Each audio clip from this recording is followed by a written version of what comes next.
ഇത് മാസ് മോട്ടോഴ്സിൽ നിന്നാണ്. ഹോണ്ടയുടെ ആക്റ്റീവ BS6 മോഡൽ വണ്ടിയാണ് ആക്റ്റീവ.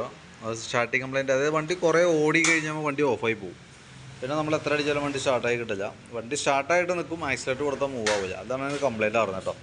അപ്പോൾ നമ്മളത് സ്കാൻ ചെയ്ത് നോക്കുമ്പോൾ അതിനകത്ത് മിസ്ഫെയർ ആയിട്ടാണ് കാണിച്ചേക്കണേ. അതായത് 3 പ്രാവശ്യം നമ്മൾ സ്കാനിങ്ങിലിടുമ്പോൾ 3 ഫാൾട്ട് കോഡ് അതിനകത്ത് ജനറേറ്റ് ചെയ്യണം. ഓരോ പ്രാവശ്യം ഓടി കംപ്ലയിൻറ്റ് കാണിച്ച് നമ്മൾ വീണ്ടും ചെക്ക് ചെയ്യുമ്പോൾ വീണ്ടും ഫാൾട്ട് കോഡ് മൂന്നെണ്ണമായിട്ട് ജനറേറ്റ് ചെയ്തൊക്കെ എടുക്കും. അതാണ് അതിൻ്റെ പ്രോബ്ലം ആട്ടെ.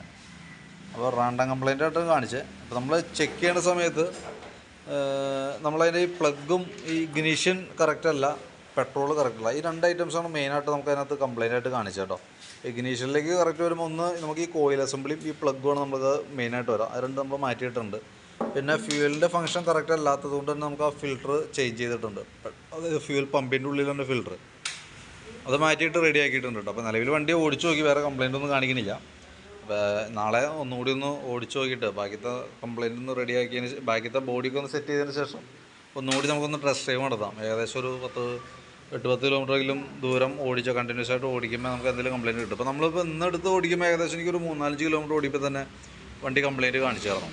അപ്പോൾ വർക്ക് ഞാനിപ്പോൾ ഈ ഭാഗങ്ങളൊക്കെ ഒന്ന് റെഡി ആക്കിയതിന് ശേഷം നമ്മൾ എയർ ഫിൽറ്ററൊക്കെ ഒന്ന് അഴിച്ചു നോക്കിയായിരുന്നു. എയർ ഫിൽറ്ററൊക്കെ ജസ്റ്റ് ഒന്ന് ക്ലീൻ ചെയ്തിട്ടുള്ളൂ, വലിയ പഴക്കമായിട്ടില്ല. അപ്പോൾ നമ്മളത് കംപ്ലയിൻറ്റ് റെഡി ആക്കിയതിന് ശേഷം ഞാനിപ്പോൾ 8-10 കിലോമീറ്റർ ഒന്ന് ഓടിച്ചു, വേറെ കംപ്ലയിൻ്റ് ഒന്നും കാണിച്ചില്ല. എന്നാലും നാളെ ഒന്നുകൂടി ചെക്ക് ചെയ്ത് നോക്കിയിട്ട് കൺഫേം ചെയ്തിട്ട് നമുക്ക് ബില്ലാക്കാം കേട്ടോ. അപ്പോൾ അതിൻ്റെ ഡീറ്റെയിൽസ് നാളെ രാവിലെ, ഞാൻ അതിൻ്റെ എസ്റ്റിമേറ്റഡ് ഡീറ്റെയിൽസൊക്കെ നാളെ രാവിലെ വണ്ടി കംപ്ലയിൻറ്റ് കൺഫേം ചെയ്ത് ഓടിച്ചതെന്ന് വെരിഫൈ ചെയ്തതിന് ശേഷം അതിൻ്റെ ഡീറ്റെയിൽസ് പറയാം. ഓക്കെ. ഇപ്പം നിലവിൽ നമ്മൾ മാറ്റിയാണത് HT കോയിൽ, അതേപോലെ തന്നെ സ്പാർക്ക് പ്ലഗ്, ഫ്യൂവലിൻ്റെ ഫിൽറ്റർ, ഫ്യൂവൽ പമ്പിൻ്റെ ഫിൽറ്റർ കേട്ടോ. ഇപ്പോൾ പമ്പൊക്കെ കഴിച്ച് ക്ലീൻ ചെയ്ത് ഫിൽറ്റർ മാറ്റിയിട്ടുണ്ട്. കോയിൽ അസംബ്ലിയും അതേപോലെ തന്നെ സ്പാർക്ക് പ്ലഗ് വേണം ഇപ്പോൾ മാറ്റിയിട്ടാണ്. ഓക്കെ.